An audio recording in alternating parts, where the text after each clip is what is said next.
Final NEET की परीक्षा हो चुकी है और कई तरह की बातें आ रही है सामने, तो डिस्कस करेंगे हम इन बातों पर। क्या ऐसा रहा पेपर, क्या एक्सपेक्टेड स्कोर है, ये सारी बातें हम इस वीडियो पर करेंगे। नमस्कार आप सभी को, स्वागत है आप सबका मेरे यूट्यूब चैनल पर। मैं हूं डॉक्टर छाबड़ा।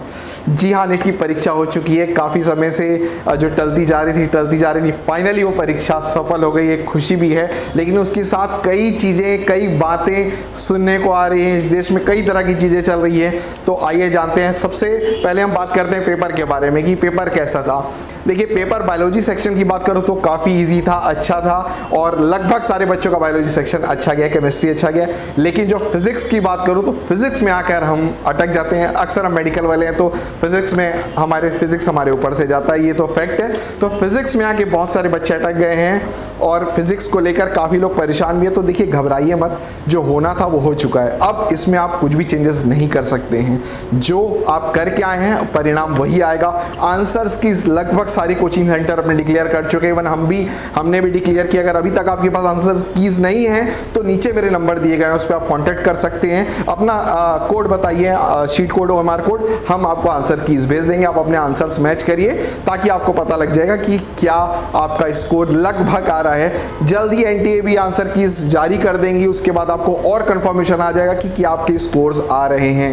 रिजल्ट का इंतजार करने को जरूरत नहीं है, क्योंकि अब वो समय आ चुका है जहां आपको निर्णायक समय, आप परीक्षा दे चुके हैं, आपको अपने मार्क्स पता है, एक अप्रॉक्स आइडिया, सारी चीजें लग चुकी है। अब ये निर्णायक समय है जिसमें आपको डिसीजन लेना है कि आपको कहाँ एडमिशन मिलना है और कहाँ लेना है। अगर ये सारी चीज़ों में आप अभी कंफ्यूज हैं, आपके नंबर कम आ रहे हैं या आपके नंबर बहुत अच्छे आ रहे हैं, मिडिल में आ रहे हैं, तो घबराइए मत। हमारे नंबर नीचे दिए गए हैं। मैं बताना चाहूँगा, हम शुरू से लेकर एंड तक एडमिशन्स में हेल्प करते हैं। आप हमसे कॉन्टैक्ट कर सकते हैं। अगर आपके नंबर कम भी आ रहे हैं तो बिल्कुल मत डरिए। मैं आपको एश्योरेंस देता हूँ कि अगर आपके नंबर कम भी है फिर भी हम आपके एडमिशन्स में फॉर श्योर हेल्प कर देंगे। तो मेरे नंबर नीचे दिए हुए हैं, आप मुझसे डायरेक्ट बात भी कर सकते हैं। मेरे 3 ऑफिसेस हैं इंडिया में, दिल्ली, अहमदाबाद और छत्तीसगढ़। आप डायरेक्ट विजिट भी कर सकते हैं और मुझसे मिल भी सकते हैं। तो आइए बात करते हैं पेपर की। तो पेपर जो है काफ़ी डिफिकल्ट भी था, ईजी भी था, लेकिन फिजिक्स सेक्शन कारण वो थोड़ा सा बच्चों के लिए डिफिकल्ट हो गया। कट ऑफ की मैं बात करूँ तो कट ऑफ इस बार पिछले बार से फॉर श्योर नीचे जाने वाला है। जनरल कैटेगरी के लिए हो सकता है कि बढ़ जाए, क्योंकि OBC और EWS रिजर्वेशन के कारण ये हो सकता है कि जनरल कैटेगरी के लिए ज़्यादा फर्क ना दिखा जाए। पर अगर आप OBC कैटेगरी या EWS से बिलोंग करते हैं तो इसका फायदा आपको इस बार 2021 नीट UG 2021 में आपको मिलने वाला है। तो ये चीज़ आप ध्यान रखें कि अगर आप जनरल कैटेगरी से और आपके नंबर अगर अच्छे भी आ रहे हैं तो यहाँ पर थोड़ा सा हमें रुकना होगा, समझना होगा रिजल्ट तक का कि क्या होने वाला है।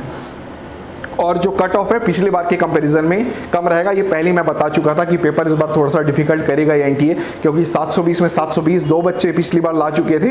तो कहीं ना कहीं जिस देश में एम्स जैसा इंस्टीट्यूट है और बाहर देश वाले जब ये चीज़ें देखते हैं कि उस एम्स जैसे इंस्टीट्यूट की परीक्षा और उसमें 720 में 720 बच्चा कवर कर ले, तो वो एक सही इंप्रेशन नहीं जाता है कि एम्स जैसे इंस्टीट्यूट में बच्चा 720 में 720 ला रहा है। इस वजह से ये तो बात तय थी कि NTA इस बार पेपर में थोड़ा सी कठिनाई दिखाई दे गई।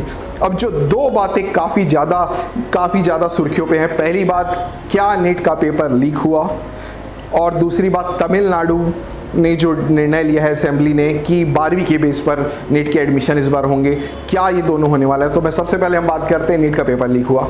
जी हाँ, कई हद तक ये बात बिल्कुल सही है। इस पर इंक्वायरी जारी है कि नीट का पेपर लीक हुआ है, और काफ़ी सारी चीज़ें और भी आई है इसके साथ साथ। राजस्थान राज्य में ये हुआ है। अभी कुछ टाइम पहले अगर आपने सुना होगा तो JEE में भी ये प्रॉब्लम्स आई थी कि सिस्टम्स हैक करके एग्ज़ाम हो रहे थे, काफ़ी लोग पकड़ाए भी थे। और सेम चीज़ें राजस्थान में जो फिर से वही प्रॉब्लम हुई है कि नीट का पेपर लीक हुआ है। ये बातें सामने आ रही है। तो मैं बताना चाहूँगा, आपको ये ज़रूरत नहीं है ये सब सोचने की। जो लोगों ने ये किया था उन पे एक्शंस गवर्नमेंट ले रही है। हमारा ये देश है, यहाँ पर हमारी गवर्नमेंट स्ट्रिक्ट है। तो अब इस चीज़ों को बिल्कुल मत सोचिए कि ये ऐसा कुछ हुआ था, उससे क्या परिणाम, उससे आपको कुछ फ़र्क नहीं पड़ने वाला है। और नीट 2021 फिर से नहीं होने वाला है, ये मैं पूरी रूप से खारिज करता हूँ। मुझे नहीं लगता कि ये फिर से परीक्षा होगी। जिन लोगों ने ये काम किया है उनके ऊपर कार्रवाई ज़रूर होगी, इस बात का आप बिल्कुल श्योर रहिए। और चालू भी हो चुकी है, कुछ लोग, पुलिस ने कुछ लोगों को पकड़ा भी है। तो इसके लिए आप बेफिक्र रहिए। आप जो करके आ चुके हैं, आप उसके परिणाम का बस इंतज़ार करिए। दूसरी बात हम बात करते हैं तमिलनाडु। तमिलनाडु काफ़ी सालों से ये मांग करते आ रहा था, जब से नीट चालू हुआ था वो मांग करते आ रहा था कि नहीं वो नीट से बाहर जाना चाहता है, लेकिन ये मांग पूरी नहीं हो रही थी।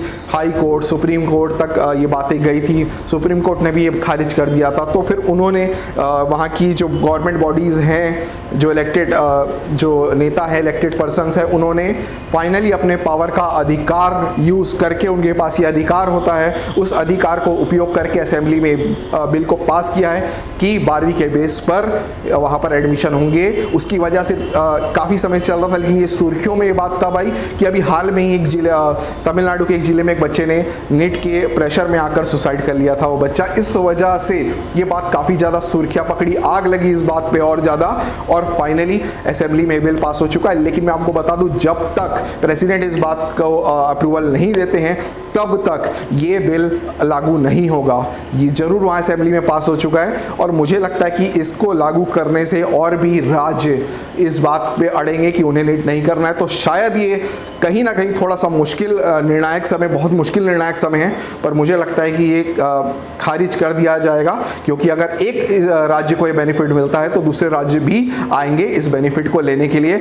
नीट को बनाया जरूर गया, इस मकसद से बनाया गया था ताकि सिंगल विंडो एग्जाम हो। एम्स जैसे, जिपमर जैसे इंस्टीट्यूट को भी अब इसमें शामिल कर दिया गया है, तो मुझे नहीं लगता। और दूसरा मकसद तमिलनाडु गवर्नमेंट का कहना ये था कि कोचिंग सेंटर्स को इसका बहुत ज़्यादा लाभ मिल रहा है। कोचिंग सेंटर्स को एक वर्ग को, पर्टिकुलर एक वर्ग को बेनिफिट मिल रहा है, इस वजह से तमिलनाडु गवर्नमेंट ने ये फैसला लिया है। तो देखते हैं अब क्या होता है आगे जाकर इस बात पे कि फाइनली ये अप्रूव होता है या नहीं होता। आपको बता दूं, इस बार नीट 2021 में सबसे ज़्यादा बच्चे तमिलनाडु राज्य से ही हैं जिन्होंने नीट की परीक्षा में अपियर किया है। दूसरी बहुत इंपॉर्टेंट बात कि पिछली बार से अपियर कैंडिडेट में लगभग 1 लाख बच्चों का उछाल इस बार दिखाई दे रहा है, यानी कि पिछली बार जो बच्चे अपियर किए थे उससे 1 लाख ज़्यादा बच्चे इस बार अपियर करेंगे। तीसरी बात ये है कि तमिलनाडु, अगर गवर्नमेंट 1% भी ये निर्णय अगर फाइनली अप्रूव हो जाता है तो ये सिर्फ उन कॉलेजेस के लिए होगा जो 36 कॉलेज तमिलनाडु गवर्नमेंट के, स्टेट के गवर्नमेंट कॉलेजेस हैं, सिर्फ उसके लिए लागू होगा। वहां पर जो डीम्ड यूनिवर्सिटीज हैं वो यूनिवर्सिटीज के लिए ये रूल लागू नहीं किया जाएगा। अब आगे देखते हैं क्या होता है। अगर आपको किसी भी तरह की एडमिशन की मदद चाहिए, कुछ भी बातें अगर आपको कंफ्यूजन लग रही है, नीचे मेरे नंबर दिए हुए हैं, आप उन पे मुझसे डायरेक्ट कांटेक्ट करिए, मेरे ऑफिस विजिट करिए, घबराइए नहीं। जो हो चुका है वो हो चुका है। कट ऑफ की बात करें तो जो एलिजिबिलिटी मार्क्स होगा वो 130 to 140 के बीच एलिजिबिलिटी मार्क्स इस बार जाने की उम्मीद है। और गवर्नमेंट के कट ऑफ में अभी आपको नहीं बता सकता हूं, क्योंकि कुछ अलग ही इस बार देखने को मिल रहा है, अलग ही सिनेरियो मिल रहा है। कट ऑफ नीचे जाते हुए दिखाई दे रहा है। जितने मेरे पास ऑलरेडी रजिस्टर्ड कैंडिडेट हैं और जिन कैंडिडेट से मैंने अभी तक बातें की हैं उनसे, और इंस्टीट्यूट जो ऑलरेडी कोचिंग इंस्टीट्यूट्स हैं उनसे मेरे डिस्कशन में यही पता चल रहा है कि अभी कोई इस बात में हम निर्णय नहीं ले सकते हैं कि फाइनली गवर्नमेंट कॉलेज आपको किन नंबरों पर मिलेगा। लेकिन जनरल कैटेगरी के लिए दुखद बात है कि रिजर्वेशन के कारण उनका जो कट ऑफ नीचे गिर सकता था वो इस बार नहीं गिरेगा। उनको कट ऑफ जो पिछली बार था लगभग उसी के आसपास फिर से सामना करना पड़ सकता है। एडमिशंस के लिए आप हमें संपर्क कर सकते हैं, हमारा ऑफिस विजिट कर सकते हैं। और ऐसी जानकारी के लिए मुझे इस चैनल को जरूर सब्सक्राइब करिए। आप मुझसे फेसबुक में जुड़ सकते हैं, इंस्टाग्राम में मुझे फॉलो कर सकते हैं। ऐसी अच्छी जानकारी और इन्फॉर्मेशन मैं आपके लिए लाता रहूंगा। पूरी काउंसलिंग की जानकारी मैं अपने यूट्यूब चैनल पर दूंगा। तो आइए, जुड़िए और सब्सक्राइब करिए मेरे चैनल को। धन्यवाद।